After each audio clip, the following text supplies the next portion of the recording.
Tucked away in a quiet suburb of Pinetown, there's an outdoor kitchen that only comes to life every second Saturday. As you walk down the driveway, the smell of wood smoke hits first. There's a soft haze in the air, drifting from 6 open fires, each one burning steadily under massive pots of breyani. A few men are busy chopping wood, stacking logs, and keeping the flames just right. Others are moving around the fires, stirring the pots, and chanting softly as they go. The rhythm of the Hare Krishna mantra carries gently across the space, not loud or showy, just part of the flow. Little and God. I call him Krishna. You may call him Jesus. You may call him Allah. You may call him Ram. It's one God. Why must we fight? We're serving God.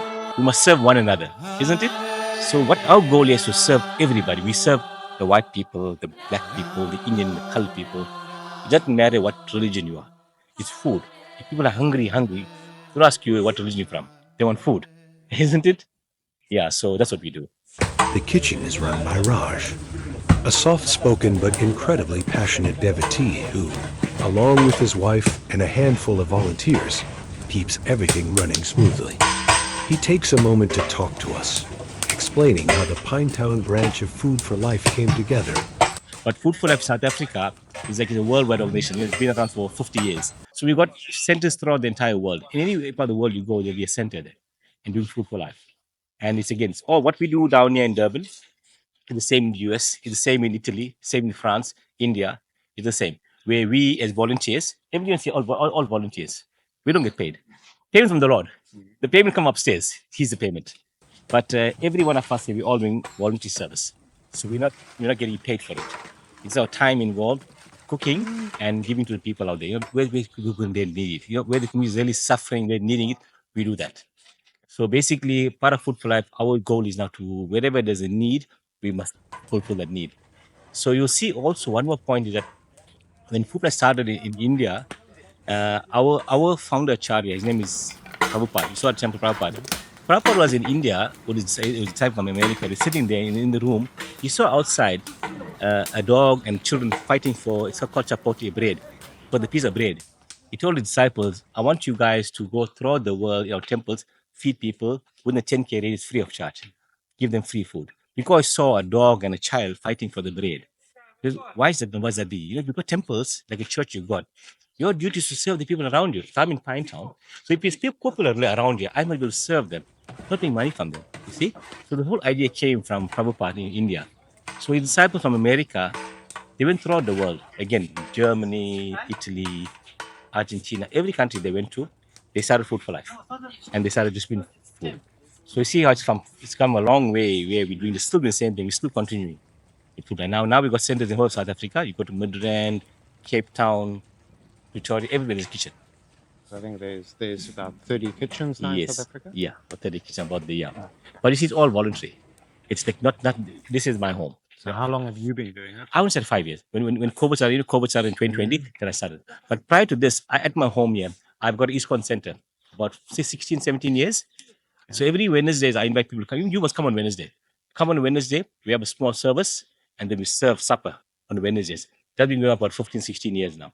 Okay. It's from in my home. So when COVID came around, we saw there's a need for food. So we joined Food for Life, myself, my wife. And then we cooked only one pot of biryani. We went to Motala farm in Pinetown. We distributed it. And we saw a big need. We came back. We started doing a second pot, third pot. Now we can do up to 8 pots. Okay. We can feed up to 5,000 people now. We started with 200 people a month. That's about 5,000 per cooking. We do like 10,000 a month per month. I'll send you my pictures, my statistics. Yeah. We've done so far since we started. So each serving, like today, how many people? What 4,000? What 4,000 people? Yes. So you find that what we do is on our database we put our record what we're doing for the weeks and months. So far, from the time I've started, myself, my group, we've done 370,000 meals. Now one meal costs about 5 to 750. That's about 2 million in food given out freely to the people. Over 2 million in food. And we don't charge. You see, everyone comes here. It's all done through donations. It's all free. So nobody pays anything. But I tell them in kind, give some rice. And we don't ask for money. When you ask for money, then there's a lot of mismanagement. When there's money involved, people pocket it. So we say, give us rice, give us oil, give vegetables, So you're giving something, you get the benefit. You know it was used in the pot. You can see today. You can see all the vegetables, the potatoes, the rice. So people giving to us, it's been used. So that's why I get good support. The reason I've survived so long because people come and see what we're doing, and then they support us. You see, if you don't see something tangible, then you're skeptical, you're not sure what's happening, isn't it? I mean, that's human nature, isn't it? You could be giving a donation and, hey, if I'm giving, they'll send me a few pictures, the same picture every week, what's happening? But not realizing that these guys are pocketing most of the money and doing a small feed for 50 people, 100 people. I mean, that's how human nature is, isn't it? There's a lot of corruption, etc., in this world, But there are good people as well, like you guys. You're sector your time to go out and meet people like us, meet people, show what people are doing. Then people realize, yes, there's some good people out there as well that are doing this, for communities, We don't run the government. The fundraising and that, besides donations? There's nothing. Nothing. I'm solely responsible for it. I have to, on my status, put pictures out, guys support us, or I give my banking details, 100 and 200,000, whatever they give goes to an account. And if Food like South Africa, my name is there, the chairman. So all the money goes in there, I allocate to me, I can use that money to use to fund this. So today's for example, today we've got only 6 pots, but each pot I've got 20 kilo rice. Normally one pot takes 10 kilo rice. Just because, I've got so big quantity, I increase the volume and we have less fire. If you normally a pot of rice is like 10 kgs, then you could have like 12, 15 pots of cooking. Then you need more fire, more pots. So we increase the quantity and get the same result. You see. So today's cooking, we look just today alone, we add all this ingredients, everything will probably be about 15,000 rands. If you can value that, because you got to add the rice, the vegetables, the potato, the soya chunks, the spices, the oil, the wood, all that's a value. If you look at everything, there's a value attached to it. But because like, we're doing so selfless for God, we don't worry about the value. We worry about the result. Is to feed people. And the Lord provides. I'm doing it now for 5 years. I've not been short for 2 cents one single day. Every time I cook, there's no shortage of anything. We've been cooking. So it's just God's mercy. The dear Lord's mercy doing it. How does the distribution work from here? So basically, I have different areas where there's a need. So in each area, the head person, that person will come over today, and we load in their vehicle. They'll come on buckets. We'll put in their buckets, and they to go. Then they will distribute. You see, so they know the area. They know where the need is. Well, so they don't just take it and go and dump it somewhere. They'll take it and go to the area, and they will personally distribute the food, and then they sell pictures. Okay, we're in Bonella today, or we're in Pinetown, or we're in whichever area they are. So the sales pictures can be here today, and we gave out 300 to 400 to 500 liters of food. That's like that. So I work with volunteers. This whole thing is volunteer work. So I work with volunteers that we prepare it, and we give it to you, and you distribute it to your communities. And they're very, very thankful. You'll see if you meet some guys come to you must talk with them, ask them how long you're coming around, what's Raj been doing, and you're happy. When the guys do come, So you don't go out yourself? I don't go. It's too much. I mean, I got to 3:30. Okay. I started at 4 o'clock. At 4 o'clock, I started getting them ready. My volunteers will come at about 6:30, 7 o'clock. They come at 7 o'clock. Then we start cooking. By 10, then we finish. But then after I'm finished cooking, I've been to distribute. That goes till 1, 2 o'clock. Then I still got to start cleaning up the place. That's gone afternoon. So there's no time for me to go out and distribute. But just today, we're going to send one pot of food to our community because I can support my community. We're going to give them one pot of breyani and serve the community today in Pinetown. In up there in Sanya. You can just go there for you can just go there for a few minutes and see what's happening in our area. But generally, it goes to very impoverished areas that they need the food. So I give people the food and then they distribute it. It's like that. All, the people distributing all part of the The ISKCON areas. group. No. Right. This is not ISKCON. Okay. This is Food for Life. But they part of the Krishna movement? No. No. They're So not. just communities. Just communities. They don't know Krishna too. Okay. And there's black people. There's white people. No, that's why I'm asking. Yes. So they're just coming for the food to give people that are in need. You don't believe it. I had a lady for me 3 or 4 days ago. Very want some food. I told her, please, this is my rest. Come Saturday, come with your pot. I'm happy to give you. I hope she comes today, but she sent me a message on my phone. Someone gave me my number. So she may come. I told her, if you ever want to start cooking, please come over. Take one pot of biryani and go. That will go for you for Saturday and Sunday and Monday. But she said she had no food. She had no food. I should have mentioned my phone. It's on my phone, this message. The white lady in Bangkok. How did you come to find out about Food for Life? My friends of friends of friends that said, because I lost my job recently and it's kind of hard. So they said, I need help now. And they recommended me Food for Life. So at the moment, you're just basically trying to live hand to mouth. It's worse than that because I'm sending my CV out everywhere. She's sending my CV out everywhere. I'm advertising as a handyman because I'm a qualified electrician. But finding work is hard.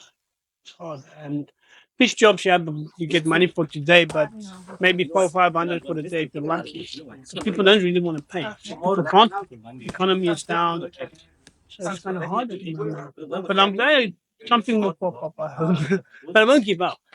I'm sending my CV everywhere. I'm telling people, hey, listen, I've got this skill set, advertising the skills and just going everywhere. And what does it mean to you now to be able to get at least A meal a couple of meals for? But this is just from me.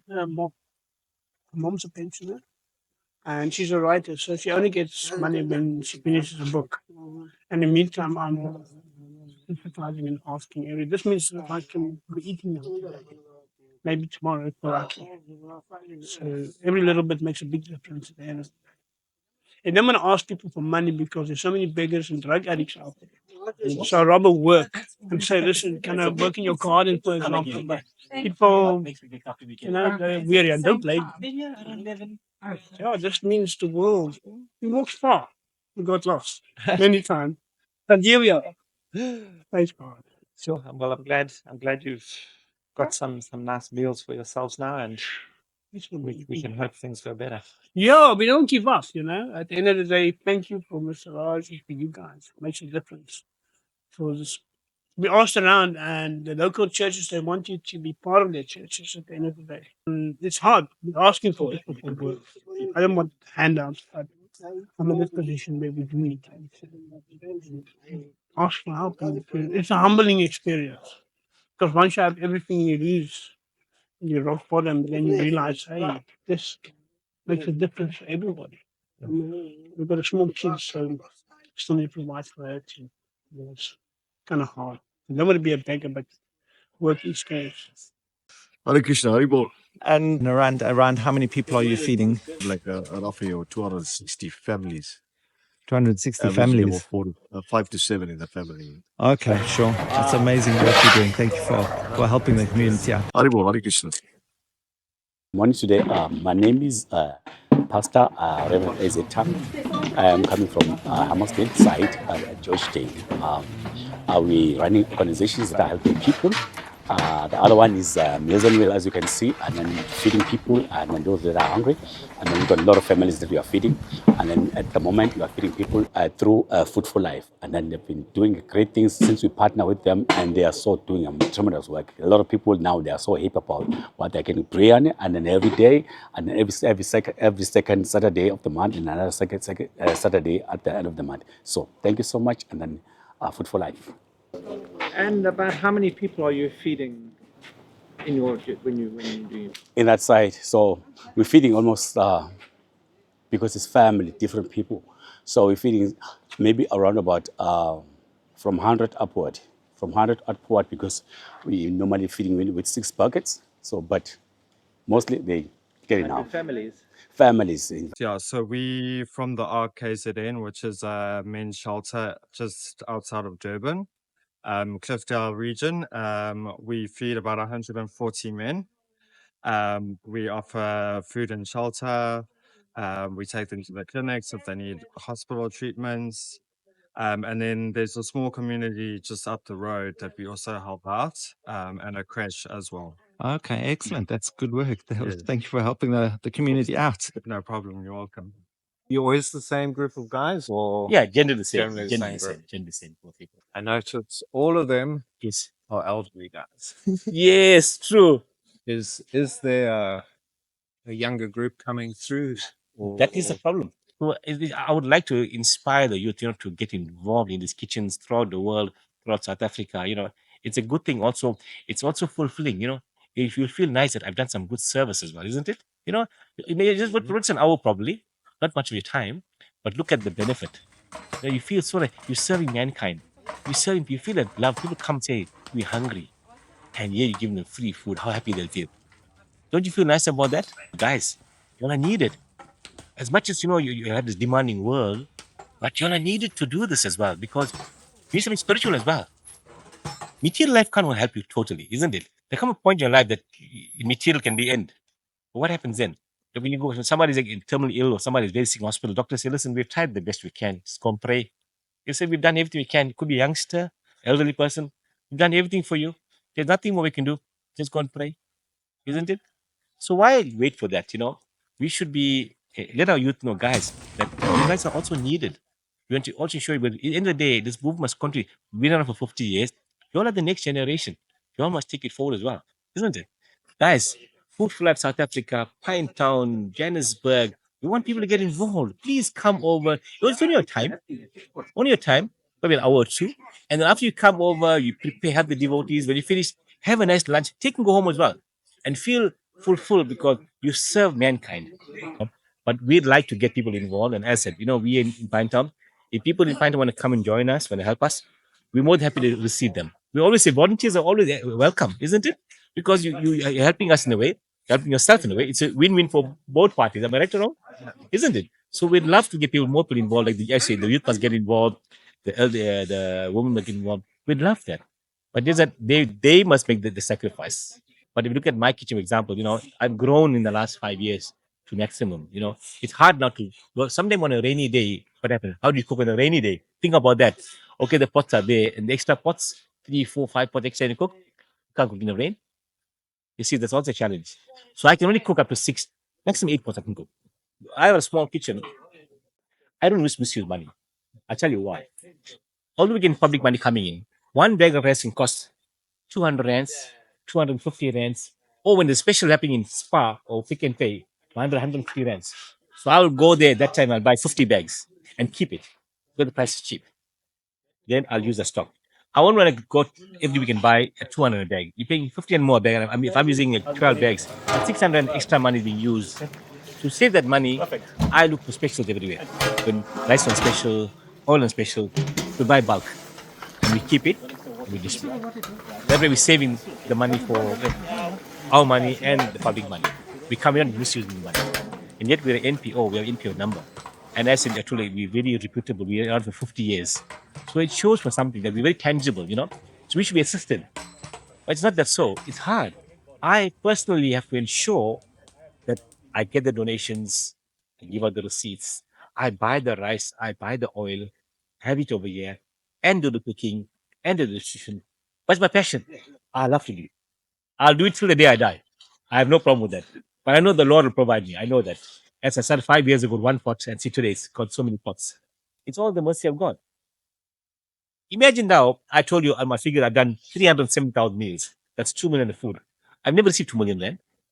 But the statistics are there. I've disputed already. No one can fathom out how that happened. It's only the Lord. Think about it. Makes sense. That we've done 307,000 meals. We never received that money, like 2 million money. But we've done the service and given the people the food. At 11 a.m., everything is packed up and ready to go. Buckets of steaming, fragrant breyani heading out into the community. The team doesn't talk much about what they do. They just do it, quietly and consistently. And maybe that's what makes it so moving. There's no ego here, just service in its most honest form. Every second Saturday, this little space fills with fire, food, and quiet devotion. And somehow, it fills everyone who visits with something just as nourishing.